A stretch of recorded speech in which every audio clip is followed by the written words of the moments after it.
Hello, friends, and welcome back to Stories About Entitled People. The more Karen stories I read, the more I wonder if some of them might be suffering from some sort of mental illness. This one especially. She flipped her lid because someone was enjoying a snack after buying groceries. So don't forget to subscribe to our channel if you're new here and turn on notifications so you don't miss a new video every single day. Here we go.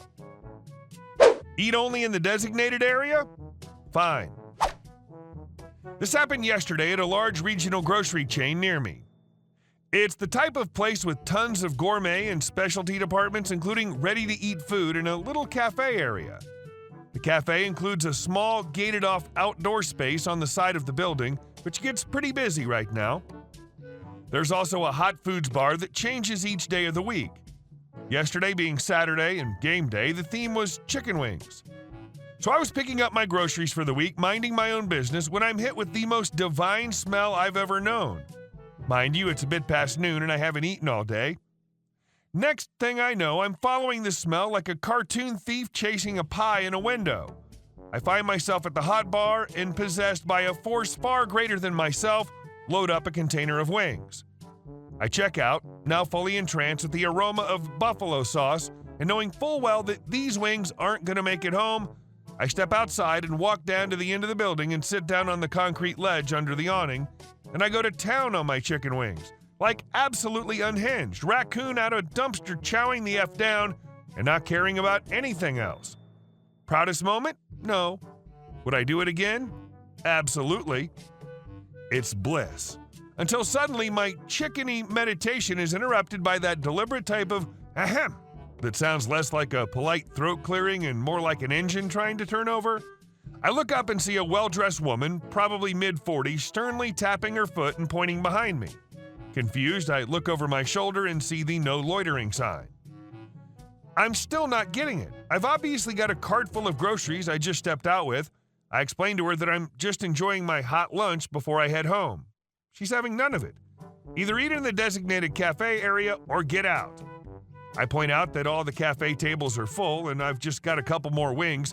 Then she delivers the kicker. Figure it out before I call someone to figure it out for you. Fine. I stand up, gathering my wings, and leave the rest of my groceries. I walk 10 feet to the gated area, duck between the metal railings, the gate's about 10 yards down the way, look pointedly around at the occupied tables, then sit my butt down on the concrete and continue noshing my wings, looking this lady in the eye. She tuts and pulls out a cell phone, ostensibly to call someone to figure it out for me, but either it was for show or they thought she was as nuts as I did, because I finished my chicken wings in peace, albeit among a sea of confused patrons. This was the single greatest description of the smell of food enticing someone to it. And our second story. A customer service journey. Picture it. Slow Tuesday around 12 in the afternoon. A slow grocery store-esque lunch buzz milling through. I, a customer service clerk, am organizing credit/EBT slips for the accountant, answering the occasional customer service to register. A regular comes strolling in and stops for a chat. We'll call him Tim. He always wears camouflage, Tim Hortons hat, which is weird because we live in the southeast United States. I make a bit of small talk with Tim, general "this weather's nuts" talk, and then we're interrupted by Vega. Vega is 4'7" of middle-aged, privileged anger. She looks as though Satan's last bowel movement was personified in a convertible Mercedes-driving angry woman. She, with a frown only shadowed by her giant spoofed hair, steps right in front of Tim and slams her purse down on the GSC desk with a loud thud and demands service. Tim, 6'4" of manly man, is not about to open a can of whoop butt on a woman whose Botox face is tighter than a 15-year-old pickle jar, but the eat crap look he gives was enough to give me courage to deal with this monster. Round 1. Fight. Me. Hey, ma'am, how can I help you today? Vega. You thieves charged me too much. Me. Okay, do you have a receipt? Vega. What do you need it for? You stole from me. Me. I need the receipt to return the money on what you believe we overcharged you for. Vega. Well, I don't have it. I don't care what you need to do. It's about this time that I enter my crap customer bubble and zone out and go to autopilot. Me. Okay, ma'am, did you use a store card? Vega. Yes, here. Wad of keys thrown across counter. Vega. Don't drop those. Yeah, whatever, lady. What awful mother raised you like this? I then scanned her store card and saw her prior transaction. About 18 coupons used on a 25-item purchase. Corporate level is banned her from returns. Reason given? Fraud. Oh boy, just my effing luck. Time to go ahead and say my prayers. R.I.P. OP. Me. I'm sorry, ma'am, the system will not allow me to do returns for your card as it's been shut down at the corporate level. You can call the Vega. Excuse me, who do you think you are, punk? I knew it, you're trying to steal my card too. Give me a manager, now. Thank you for uttering the magic words to get me out of this situation. Me, into the mic. Hey manager, can you come up to the customer service desk for a moment? Thanks. Vega. Punks? Thieves? After about a minute, felt like an hour, the manager strolls up and I dash for my life. I bump into Tim in the produce section and tell him a bit of the story and we share a good laugh. After a while, I hear over the mic, Jesus, what was that lady's deal? Round 1, draw. Round 2, fight. After about 10 minutes of my first encounter with Vega, I return to the customer service desk and resume my duties. Not 5 minutes after I resumed, I hear customer service on register 1. The express lane already has a line of 4 people. Absolutely unacceptable for my store. Guess who's stopping the line? Vega. Great, just peachy. I don't even make it to the register when I hear her babbling, now another thief. This is how we get treated here. The cashier, a young 16-year-old girl, is quietly dodging this lady's death stares. Apparently, Vega believes wholeheartedly that the automatically tiered produce scales added a whole pound to her salad she got from the salad bar. I remove the salad and re-ring it. 0 change in weight. What a surprise. My cashier did everything right. This lady's just bat crap insane. It's then I realize that 3 round 89-cent containers of Ken's Ranch salad dressing in her purse, which she had lazily drooped over the counter facing us. A grin breaks across my face as if I were the Grinch stealing Christmas. I ring her up for 89 cents and give a quantity of 3, so she's properly charged. Her face nearly implodes, like seriously, she may have popped a blood vessel. Why are you charging me? What is that? How dare you? What are you doing? The cashier steps back and leaves to go bag for a fellow cashier. Me. Ma'am, they're for the ranch in your purse? Vega. I brought these with me, you thief! Thief! How dare you! At this point, I regret my decision. It's her word against mine, and she'll win, even if they count the stock and see 3 missing. It just wouldn't be worth it to prove her wrong. F. I've made a mistake.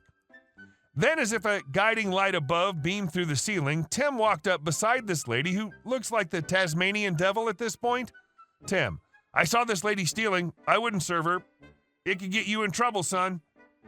Now, I have a customer witness and myself against this lady. Her face of rage turns to a face of angered defeat. Her face flushes as she tries to mutter at Tim, who at this point is talking to the self-checkout attendant. Now, I can tell her to leave. 2 witnesses to attempted shoplifting won't get overthrown by a crazy lady who already PO'd the manager. Me. Ma'am, you can pay or leave now. You're causing a problem in my lanes. Vega. You can't do that to me. Me. Pay and leave or I'll get the manager to escort you out, ma'am. Vega now snatches her purse and stomps out, and I have to clear the sale. Her push-to-start Mercedes might be fun to drive, but missing lunch probably wasn't. Was risking my job worth it? You're GD right. Best part? The scale was off by 0.03 pounds.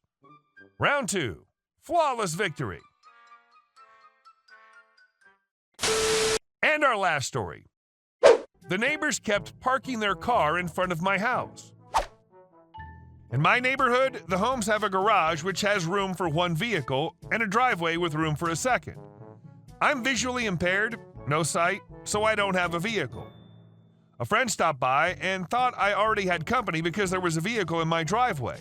Luckily, she'd been jogging, otherwise she wouldn't have had anywhere to park since that vehicle was in my driveway and was blocking the garage.